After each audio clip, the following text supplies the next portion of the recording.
Bonjour à toutes et à tous et bienvenue sur le plateau de votre émission Y'a pas que le sport. Votre tour d'horizon des sujets qui font votre quotidien. Aujourd'hui, nous allons parler de pudeur, la pudeur dans le milieu sportif. Et pour en discuter, échanger, je serai accompagnée de la journaliste sportive Amel Charouf. Bonjour Amel. Bonjour Magali. Alors la pudeur, un sujet qui nous intéresse tous. La pudeur a ses raisons que la raison ignore et le sport n'y échappe pas. On a pu remarquer ces dernières années qu'il y a un changement au niveau des tenues vestimentaires des sportifs. Alors, d'où vient ce phénomène? Pourquoi il continue à se propager dans le milieu du sport? Et surtout, jusqu'où peut aller la pudeur dans le sport? Alors, ce sont les questions auxquelles Amel et moi, on se pose et les questions dont nous allons y répondre aujourd'hui. Alors, Amel, d'où vient la pudeur chez les sportifs? On sait qu'il y a différentes raisons. Mais alors, quelles sont ces raisons? Alors, premièrement, c'est une question aussi de culture, d'éducation. À la base, je pense que beaucoup de personnes sont vraiment très liées par les traditions, la famille, tout ce qui fait leur éducation au quotidien. Donc, je pense que les personnes qui font du sport et ont une certaine éducation sont plus ou moins pudiques. D'accord. Alors, est-ce que cette pudeur qui aujourd'hui commence à se répandre a un lien avec l'acceptation de soi? Parce il y a une étude qui montre que 63% des femmes interrogées, donc en 2009, elles ne se montraient jamais nues devant leurs amis, ni même dans un vestiaire de sport. Et pire, 30% de ces femmes préféraient faire l'amour dans le noir. Et la cause, la timidité.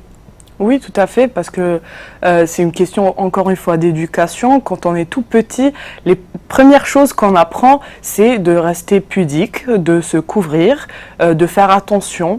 Et je pense que c'est surtout dû à ça, c'est à la base, c'est ça qui fait que les sportifs sont pudiques, essayent d'être plus ou moins couverts. Ouais. Après, au fur de l'âge, ou en grandissant, ça change parce que le sport est déjà une activité physique. Ouais. Donc, ils doivent être plus ou moins dans une tenue adéquate pour pratiquer certains mouvements où on ne peut pas pratiquer avec un jean ou voilà, des habits quotidiens.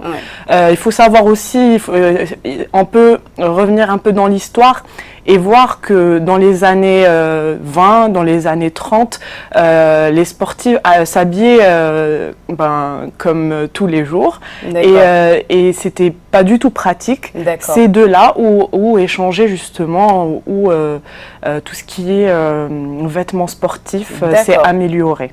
Et bien justement, on va voir dans un reportage de Meimouna Dio l'évolution des tenues sportives. Initialement liée à la culture ou la religion, la pudeur semble déteindre sur tous les milieux et bien évidemment dans le sport. Si l'on observe l'évolution des tenues vestimentaires, on remarquera que dans les années 40-50, les femmes avaient des tenues assez discrètes et étaient très pudiques, cela étant dû à une société patriarcale. Mais dans les années 60-70, place au grand changement, l'émancipation de la femme commence petit à petit et les femmes ont leur mot à dire. Elles se retrouvent à pratiquer dans des sports considérés comme masculins et adoptent un certain nombre de stratégies individuelles pour étayer leur identité, notamment en féminisant leurs pratiques, en féminisant leur tenue. Et les hommes dans tout ça? Les hommes, eux, au vu d'une société très masculine, n'ont dans le passé jamais eu de problème avec leur corps. On remarquera aussi une évolution des tenues vestimentaires des sportifs, mais cela n'a jamais vraiment gêné. Aujourd'hui, la nouvelle génération devient pudique. La tendance change et les phénomènes des athlètes nus dans les vestiaires commencent à s'éteindre. Désormais, certains sportifs ne se lavent plus nus. Alors timidité, différentes cultures, l'émancipation féminine fait face au droit de se vêtir comme elle le souhaite et surtout de se couvrir si elle le souhaite. En partant du fait que les attitudes et les habitudes façonnées par la société exercent une influence majeure sur la manière dont un individu perçoit son corps, la pudeur de nos jours est surtout nourrie des différents stéréotypes. Alors, comme on a pu le remarquer dans ce sujet, il y a une grande évolution. Dans les années 20, les femmes et les hommes étaient très couverts. Ça, c'est avec la féminité, l'émancipation de la femme, il y a eu une grande évolution. Et donc aujourd'hui, d'après ce petit sujet, le problème vient soit de la timidité, soit de la culture, mais un peu plus de la timidité. Un peu plus de la timidité, c'est la nature humaine, c'est tout à fait normal que les gens soient timides au premier abord, surtout quand on se connaît pas. Par exemple, dans les vestiaires d'une équipe sportive, c'est toujours compliqué au début de se mettre à nu, mais je pense que c'est une question aussi de connaître l'autre et après ça passe beaucoup plus facilement, donc c'est une question d'habitude aussi. D'accord. Et vous, Amel, en tant que journaliste sportive et ancienne pro, parce que vous étiez dans une équipe pro de volleyball, vous avez votre expérience aussi là-dedans. Tout à fait. Aussi, il y a un certain, c'est surtout par rapport au physique, il y a des gens qui sont plus ou moins complexés, donc qui se couvrent, et il y en a d'autres qui sont très ouverts d'esprit, très émancipés, donc qui n'hésitent pas à se déshabiller. Donc c'est encore une fois une question d'éducation et de culture, mais c'est aussi une question de complexe. D'accord. Et je pense que chez la femme, ça doit surtout être un problème de complexe. Alors, est-ce que la pudeur est plus présente chez la femme ou chez les hommes, ou alors c'est la même chose?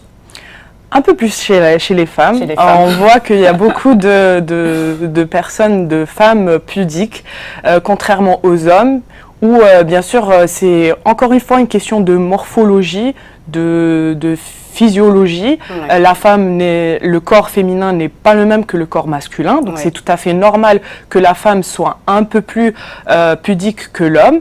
L'homme a moins de choses à cacher que la femme, donc c'est tout à fait normal que l'homme soit beaucoup plus... ils s'acceptent plus facilement, ils ont moins de complexes que nous. C'est ça. Il y a moins de complexes que nous. Et est-ce qu'il y a des sanctions auprès de ces sportifs qui aujourd'hui veulent imposer en fait un certain style vestimentaire? Oui, on a vu le cas de Serena Williams qui a été très réprimandée par rapport à sa tenue lors du dernier Roland-Garros. On a vu aussi Cathy Freeman en 2000 quand elle a mis sa combinaison, où c'était vraiment très bizarre du fait de se mettre en combinaison aux Jeux Olympiques. C'était pas commun, voilà. Et après, il y a eu aussi beaucoup d'émancipation en 2012 lors des Jeux Olympiques, où beaucoup de disciplines ont ouvert justement la pudeur dans les tenues, en parlant notamment du volleyball, du beach volleyball, où c'était possible d'être voilé en jouant au volley. C'est une première. Ça s'est passé aussi pour le judo, où il y avait vraiment un risque de strangulation par rapport au voile islamique. Exact. Il y avait justement des athlètes saoudiennes qui ont participé au JO et qui ont été priées d'enlever leur voile. Et donc il y a eu un compromis justement pour qu'elles puissent participer. Donc elles ont mis des bonnets pour y remédier. Et ça s'est très bien passé. Donc à partir de 2012, il y a eu vraiment un changement par rapport au sport et aux femmes, et surtout par rapport à la pudeur. Après, je sais que les compétitions, par exemple, de basketball étaient très réglementées par rapport à la tenue. Donc, il n'était pas possible aux femmes voilées d'y participer. Ça a changé à partir de... C'est très récent, c'est à partir de 2017. Donc, il y a un réel changement. Il y a un réel changement. Il y a une acceptation aussi de certaines fédérations. Donc, aujourd'hui, on accepte en fait cette pudeur. On accepte beaucoup plus. C'est aussi l'ouverture d'esprit de certains pays, par exemple musulmans, où la culture est très renfermée. Donc là, les gens, le public s'ouvre un peu plus vers le sport et ne voit pas de mal dans le sport. Donc les filles peuvent un peu plus s'affirmer en pratiquant du sport, ce qui ouvre le droit à tout le monde de pratiquer. Donc les fédérations aussi acceptent justement que les filles puissent être un peu plus pudiques pour leur permettre justement de pratiquer le sport comme tout le monde. Voilà.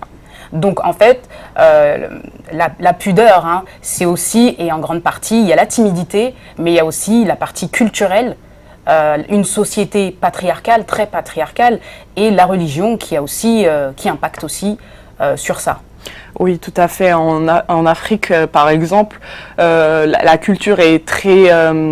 il y a beaucoup de pudeur dans la culture africaine. Exactement. Donc, on voit beaucoup de personnes qui sont très pudiques.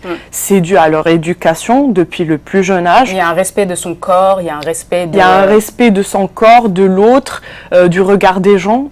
Donc ça, c'est très important. Donc c'est ça aussi qui influence aux gens d'être un peu plus pudiques qu'en Europe, par exemple, ou qu'aux États-Unis, où c'est vraiment très libéral, où les gens sont beaucoup plus à l'aise avec leur féminité ou masculinité. Voilà. Il y a une grande liberté, Oui, c'est ça. Oui. Donc c'est une question de liberté, de connaissance de soi aussi, et ça influence beaucoup. Ça influe parce que justement, on le voit aujourd'hui, il y a ce changement-là, mais la chose, et je pense que aussi les téléspectateurs ne comprennent pas, c'est pourquoi il y a eu cette période où les gens étaient très pudiques.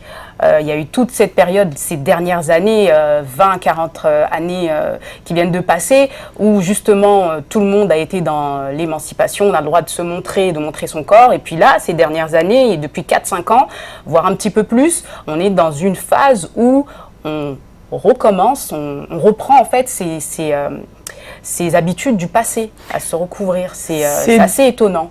Oui, c'est dû aussi aux vêtements sportifs qui est en train de progresser, de changer, où il y a beaucoup plus de matières qui sont adaptées à la pratique sportive tout en étant couvertes ou couvertes. Donc c'est un peu normal que ça change. Et puis on peut parler aussi des médias qui développent de plus en plus les sports dans le monde. Donc les gens sont plus en contact avec le sport, ce qui fait que les gens veulent pratiquer de plus en plus et ça s'ouvre à d'autres cultures. Exactement, ça s'ouvre au monde. Voilà. Et donc, vous parliez des médias, il y a aussi maintenant toutes les grandes marques. On a des grandes marques aujourd'hui qui commencent à s'intéresser du coup à tous ces sportifs qui sont pudiques et aux particuliers aussi qui pratiquent le sport et qui est pudique. Il y a plusieurs marques qui, comme ça, ont créé des collections.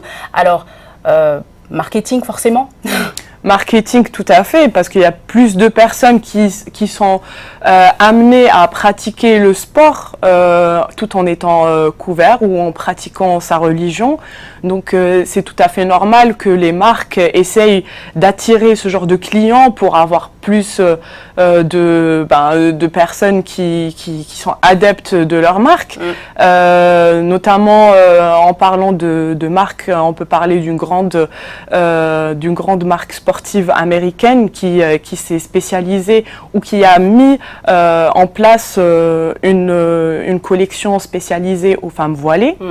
C'est une première. C'est une première et c'est très récent aussi, ça fait du moins 10 à 6 mois, donc ça fait début 2018 où ça a commencé, donc c'est en train de se propager un peu partout. Il y a aussi de grandes marques, une marque suédoise et une autre marque qui s'est mis aussi dans le voile islamique ou dans le vêtement plus ou moins pudique pour toucher une autre forme de personnes ou d'autres personnes qui sont plus amenées à pratiquer le sport. D'accord. En tout cas, ce que l'on retient, c'est que la pudeur, c'est soit de la timidité, soit par conviction culturelle, religieuse ou une société patriarcale dans laquelle nous vivons. Mesdames, en tout cas, ou messieurs, si vous êtes très pudiques, écoutez, tant que vous vous acceptez et que vous pratiquez correctement le sport, il n'y a pas de souci là-dessus. Tout dépend de la personne, de l'acceptation de soi, de votre timidité, de votre culture. Restez comme vous êtes. Merci, chers téléspectateurs, de nous avoir suivis. Merci à toute la technique. Merci à mon invité aujourd'hui, à Amel Charouf. Merci. On se donne rendez-vous pour un prochain numéro de Y'a pas que le sport. N'hésitez pas à réagir sur l'ensemble de nos réseaux sociaux. À très vite.